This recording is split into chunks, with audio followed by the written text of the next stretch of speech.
Well, this really does show even more that the motives of this particular judge is simply to go after and get Trump, not only President Trump, but get his family as well. Try to make it as difficult as possible for them to continue to even do business. This order doesn't just affect New York; it is theoretically worldwide. It's an extremely overbroad order. It's far past his jurisdiction. I have every confidence that he'll be reversed, but it just goes to show that we really don't have a neutral arbiter here. We have somebody who is bound and determined to take down Donald Trump. This judge should have never heard this case to begin with. This is the one that was just now sent to me. Now to former President Donald Trump. He is in Florida today, but his civil fraud trial does continue in New York City. Let's take a live look here at the courthouse.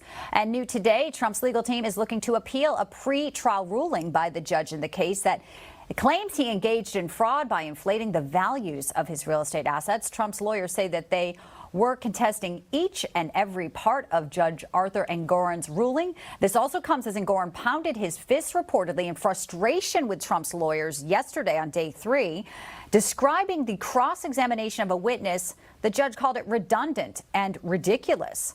And Trump repeatedly accuses the judge, of course, and New York Attorney General Letitia James of playing politics.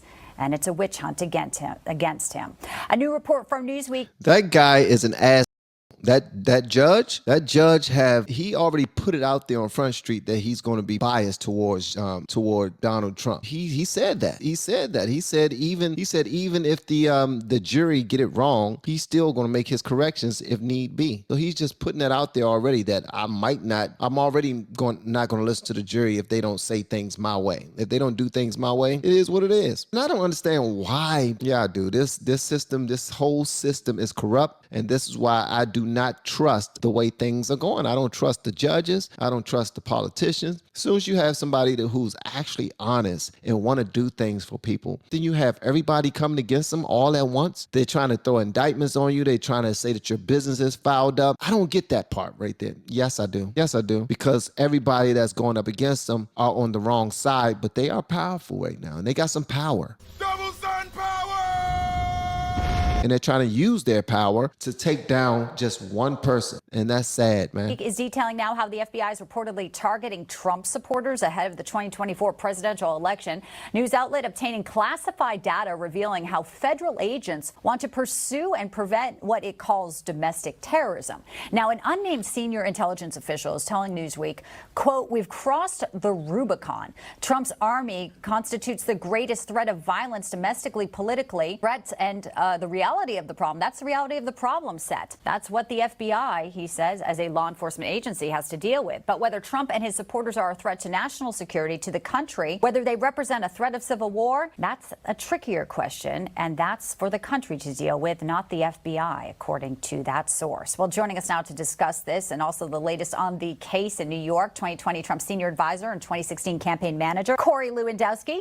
And also with us is Trump attorney Jesse Banal. Gentlemen, welcome in. Good to have you both with us today. Now, before they start talking, is that something that conservatives want? Do conservatives want to have a civil war? Because it seems to me that the other side wants to have the civil war. The other side that's always in people's faces in droves, like when they just go to speak at universities and they're just, no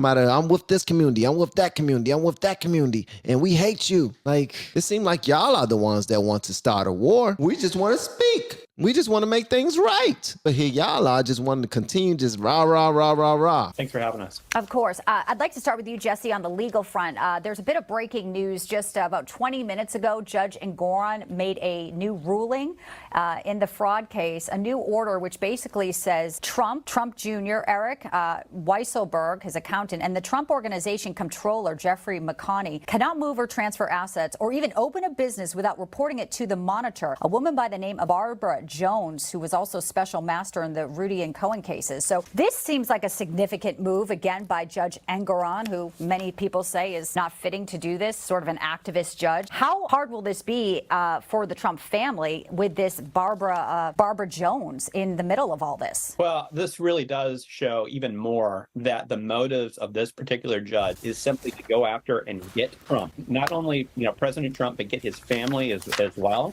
Try to make it as difficult as possible for them to continue to even do business. This order doesn't just affect New York; it is theoretically worldwide. It's an extremely overbroad order. It's far past his jurisdiction. I have every confidence that he'll be reversed, but it just goes to show that we really don't have a neutral arbiter here. We have somebody who is bound and determined to take down Donald Trump. This judge should have never heard this case to begin with. First of all, his political animus towards President Trump is very apparent, and second of all, there is a division of the New York's court system that deal with very complicated commercial disputes like this one, and that's the commercial division. It should have been sent there. Well, Letitia James would not allow that, though. We know that because she wanted her moment here. It is very wide-ranging. We're just sort of sifting through it, but you're right. It is not just New York, and they also have to disclose what any extent any third party has an ownership, partnership, or memberships. You know who I haven't checked out in a long time? God dang it, what's her name from Fox News? Sheesh, y'all know her name. We used to check her out all the time. Gorgeous. She got Emily Campagno. Yeah, boy. Emily Campagno. Ooh! If she had big back pockets, she'd be perfect. Because she ain't got big back pockets. She got extremely small back pockets. And I'm not a small back pocket type person. I like the big back pockets. You know what I mean? Yeah, you know what I'm talking about. I know you know what I'm talking about. You. Don't look behind you. I'm talking about you. You know exactly.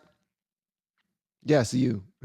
So it goes really down to the nitty gritty. All right, putting that aside, obviously that is a ruling we're watching here, day 4. Corey, what do you make of the FBI now saying we are looking at Trump supporters ahead of the 2024 election? I will tell you specifically, they do cite, it is Joe Biden's words calling MAGA extremists, they believe, are the impetus to this sort of, maybe they say, riling people up. So let me get this straight. The president makes comments that are divisive and negative around MAGA, and somehow the FBI twists it to the supporters are going to be a problem even before there's any evidence of that. Why do they look at MAGA Republicans as such an issue? I don't get it. I really don't get it. They're just trying to paint up this little boogeyman like they're so scary and they're against everybody. Okay, what's leading them to be so scary? The Constitution? The Bible? You talking about rules? God? Actual laws? That's what makes them so scary? Guns? Why else would they want so many guns? Why do they love the guns so much? Because they have a right to have the daggone gun? You think because they love guns, they love their rights, that they want to hurt you? Or am I naive? Are y'all having secret meetings? I'm talking to conservatives right now. Are y'all having secret meetings that I don't know about, MAGA Republicans, where y'all are actually planning to do something to people with your guns? If so, please let me in on it. Not so I can want to do something, but so I can not sound naive, because right now, I don't look at y'all as no threat at all. The people that's the threat are the people that claim to be fearful of MAGA Republicans. And every time you turn on any news channel, they are the ones that's being extremely disrespectful to people who are just followers of God and Constitution. That's it. Why are they so afraid of that? You also benefit from the Constitution. You also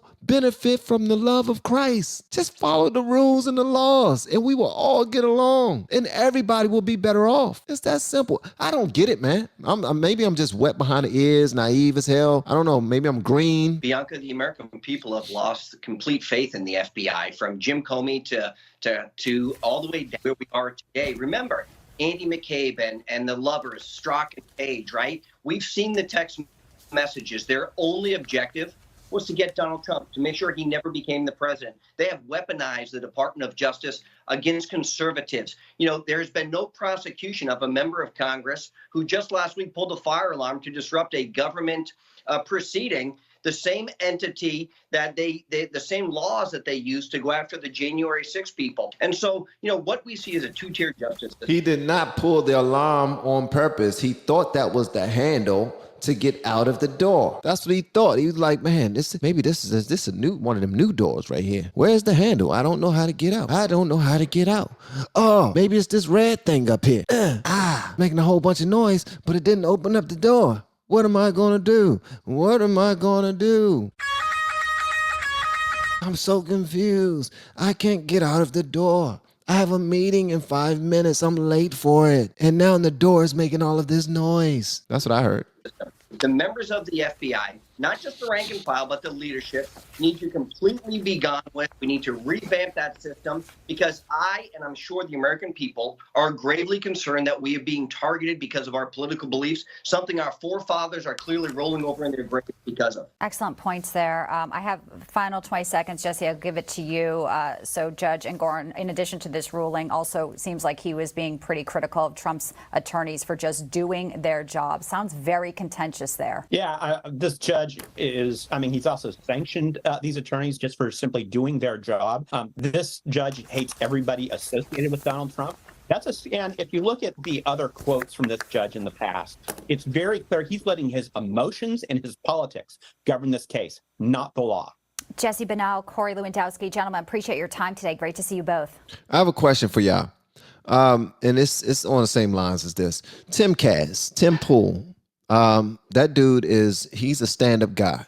I really enjoy his content. I really do. A question for you though. If y'all know Tim Pool, please pass this on to him. I noticed something while looking at his channel. He has millions of subscribers on the Timcast channel, and millions of subscribers. But when he posts his videos, he only get tens of thousands of views. That don't sit well with me. Is it because of the type of things he's discussing on that channel, or what? Is he being hidden or shadowed or anything? Like, what's going on over there? Because I know he has a fan base. I know he has a whole boatload of supporters who would love to watch his content if it was pushed. But for some strange reason, his views don't match his subscribership. It don't match his viewership at all. It does not. And if y'all know him, please let him know that we are supporters of him over here. We are supporters of his channel. And I don't get it. It makes no sense. It's not scary. It used to be scary because I'm looking at my numbers go down as well. And I'm wondering why. Am I saying the wrong things, covering the wrong things? Am I just being too conservative? Should I post more things about MSNBC, CNN, Trevor Noah? No, Trevor Noah put strikes on people's channel. Nope. Jon Stewart, don't know if he'll do it. Roland Martin, maybe. Did I talk too mean about Don Lemon? I don't know. Whatever the case may be. But Tim Cass, when I was looking at his numbers, I had that question like, yo, what are they doing to his channel, man? That makes no sense to me whatsoever.